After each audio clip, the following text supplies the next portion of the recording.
Corey Davis was a 2-star recruit out of Wheaton, Illinois. Due to poor grades and a bad home situation, he was not given offers by many FBS programs. In his senior year, he worked hard to become academically eligible, and 4 years later, he broke the FBS record for most receiving yards while at Western Michigan University. In my opinion, his best fit in the pros would be with Joe Flacco and the Baltimore Ravens to help their poor receiving corps. Excellent route running and underrated elusiveness packaged in a good build make him my #1 receiving prospect in this year's draft class. In the NFL, he has day 1 starting ability as an X-receiver and the versatility to be an immediate asset to any offense. So what grade would we give Davis? We are giving Davis a mid-first round grade, and here's why. At Western Michigan, Davis was used all over the field and consistently gained separation on opposing defensive backs.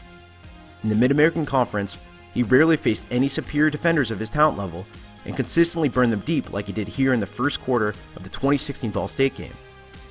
In the Cotton Bowl versus Wisconsin, he was mostly held in check while the defenders were in man coverage near the line of scrimmage, but he took advantage of them when they played off the line of scrimmage.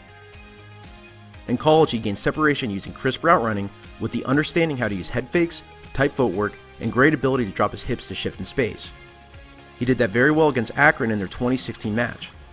With some of his route running ability, he was able to create separation for his quarterback to sling him the ball on any route over the field. His slant routes are clean, and he runs excellent crossing routes and post routes like he did here versus Ball State. He also runs good crossing routes and dig routes.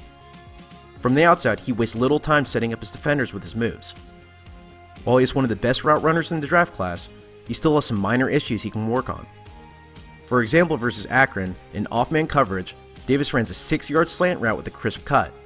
But when attacking a defender in off-man coverage, receivers are taught to attack the cornerback head-on as opposed to running and allowing him to get inside leverage.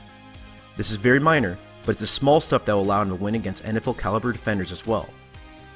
Generally, he has a good build standing at 6'3" and 209 pounds, and does a great job attacking the ball out of the air and coming back to his quarterback on his hitch routes, like this play versus Ball State in their 2016 game.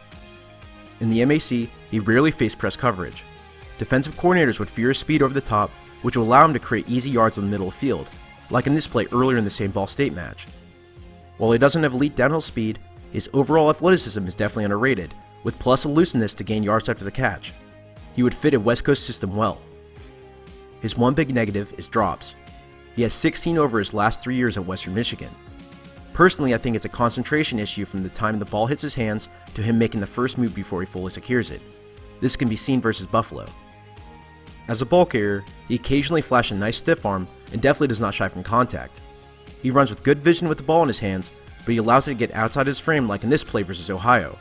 This is something you'll need to work on in the pros to avoid fumbles.